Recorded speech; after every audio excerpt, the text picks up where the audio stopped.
Je suis très attachée à la ville de Bayonne, ville de mes racines. Mes arrière-grands-parents et puis ma grand-mère aussi tenaient un étal aux Halles de Bayonne. Dans ma famille, la valeur travail est une valeur essentielle et les femmes ont toujours été très investies professionnellement. J'ai suivi mon début de scolarité à Tarnos, car ma maman y a créé la pharmacie juste à côté des Forges de la Tour. Dans ma jeunesse, j'ai aussi fait beaucoup de sport, du basket, de la danse, de la voile ou de la planche à voile. Mais l'une de mes grandes passions, c'est le ski. J'ai skié très jeune et j'ai couru pour le ski club basque. C'est une passion familiale que j'ai transmise à mes enfants notamment. Mon bac en poche, j'ai fait des études de pharmacie, option industrie avec une spécialisation en marketing, droit et économie de la santé et en parallèle un diplôme de gestion des entreprises. Une double formation qui m'a permis de pouvoir rebondir, changer de travail facilement et d'être polyvalente et adaptable. Après 6 années à Paris dans des groupes pharmaceutiques, nous avons fait à 30 ans, comme beaucoup, le choix de revenir au Pays Basque pour que mon mari reprenne les rênes du groupe automobile familial, la 3e génération d'une entreprise familiale comme il en existe bon nombre sur notre territoire. Du coup, il m'a fallu donner une autre orientation à ma carrière.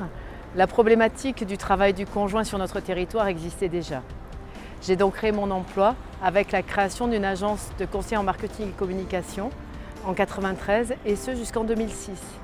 Puis changement de cap, je deviens directrice générale de notre groupe automobile familial pour accompagner son développement. Je suis entrée en politique en 1995 par le monde de l'associatif. À l'époque, nous avions relancé à quelques-uns la Jeune Chambre économique du Pays Basque. Lors d'un débat que j'animais, Jean Grenet m'a proposé et donné envie de rentrer en politique.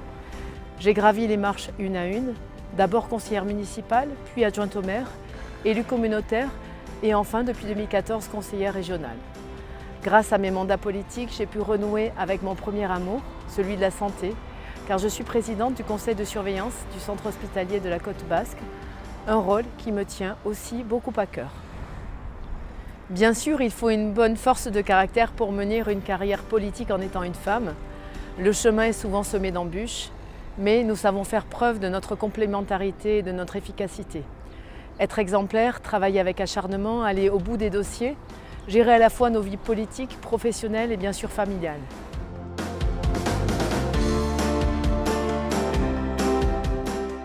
À l'agglomération Pays Basque, je suis vice-présidente en charge du développement économique. Une délégation partagée avec Michel Etchebest, le maire de Mauléon. J'ai la responsabilité des filières d'excellence, des technopoles et de l'innovation. L'une de nos réussites, c'est indéniablement la Technopole Pays Basque avec nos 4 sites technopolitains, comme celui d'Issarbel ou de Technocité. Désormais, nous devons élargir ce modèle à l'ensemble du Pays Basque. Notre enjeu est de faire en sorte que l'ensemble des entreprises de tout le Pays Basque puissent trouver les moyens de leur compétitivité, de leur croissance. Autour de nous, de nombreux savoir-faire se révèlent, s'exercent ou se transmettent. Nous devons agir en véritable catalyseur de talents, d'énergie pour accompagner les startups, soutenir nos entreprises dans l'innovation, les aider à se développer ou se transmettre. Autant de challenges que nous devons relever quotidiennement sans perdre de vue que nos principaux atouts doivent rester la réactivité et la proximité.